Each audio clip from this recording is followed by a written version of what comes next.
I want to talk about forgiveness and releasing that burden from yourself, the heaviness that we carry when we fail to forgive. Holding our anger with another person, they don't know it. They don't, it's really, it only serves to hurt us. It's like they say, failing to forgive is like me taking poison and expecting someone else to die. It doesn't work that way. You only have control over yourself, your emotions, and baggage you choose to carry. So the first thing you have to do is decide that you're actually going to forgive someone, that you're going to let go of this anger, resentment, angst, and these heavy feelings. And when you can forgive them, does not mean you're forgetting them. Does not mean that everything that happened didn't happen. It just means that you choose to no longer carry that burden with you. So first, you gotta acknowledge the pain. Obviously, if something needs forgiveness, it has caused pain. It has caused pain on some level. And so, like Sylvia Brown talks about it, you can be angry all you want. You can hold that anger. You can just let it marinate in your being. You let go, you throw it clear out, and you give it to God. But you can be angry as long as you want to be, as long as you want to carry that burden, as long as you want to feel that pain. But when you're ready to be done with it, you hand it over. And so when you've made that choice that you're giving it over and you have felt your pain all you need to learn from it, this is what we do. So reflect on this anger, this frustration. Reflect on what happened that you were about to forgive. What role did you play in it? What role did the other people play in it? What have you learned from it? How can you set yourself up to not repeat it and go forward? Pick out those lessons and be done with the event. Feeling some empathy. Okay, so put yourself in the other person's shoes.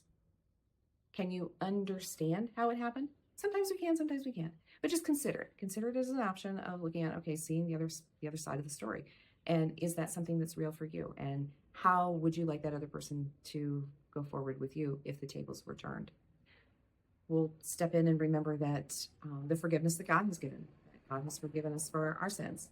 If that is a belief structure that you hold and that fits with you, you can also think back and remember how God has forgiven you and look at God's forgiveness as a lesson. And if that applies to you, if it doesn't apply to you, then just ignore that suggestion. Say it out loud. I forgive you. I forgive my mom. I forgive the kids. I forgive. I forgive my ex. Say that out loud. And you can also look into the Ho'oponopono prayer that talks about when we know we're going to deal with someone who is something that's not going to be fun, or someone that we have an issue with. Before we engage with that person, we say that prayer. So, I love you. Please forgive me. I'm sorry. Thank you. Thank you. Thank you. So that's another option to, say it out loud. I forgive you. You can also say this prayer before you go into something that is not going to be pleasant or fun for you.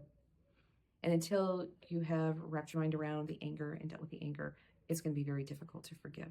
So this is another step in that whole anger part of letting go of the anger and not allowing it to be so much. You can also say a prayer for someone. Say a prayer to forgive them. Forgiveness is a practice. It's something that you get used to doing. We've gotten so inclined to bottle up our anger and hold on to it and to hold that against people. And it really stops us from moving forward and becoming the person that we're meant to be and reconnecting with who we are. When I work with my clients and we get to the forgiveness part of our work, it's a part that a lot of people come up with a lot of resistance to. And I get that. I remember being asked to make my forgiveness list. And there's lots of different ways you can make your list. You can do it by periods in your life. You can do it by individuals. You can do it by years, just however it comes to you. And one of the biggest things that we learn to do is to forgive ourselves as well. But as we do this forgiveness work, my clients just really are able to heal and get past that. I had a client I worked with, and as we addressed so many things, and she would do a forgiveness list, and she was tackling it from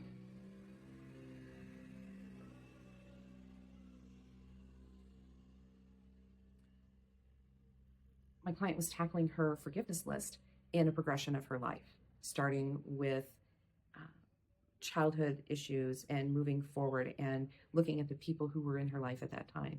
And with each session, we would go a little further into her list, a little further into her list. And she did a lot of really amazing healing. Forgiveness is a practice. I want you to nibble off little bite sizes of forgiveness in a fashion and a time frame that works for you. And as you begin your forgiveness practice, I'd love to hear the progress that you're making and the ability to move forward regularly. So yeah, don't forget to subscribe. Give me any suggestions on some topics you'd like me to cover, and let me know how you're getting through your forgiveness work.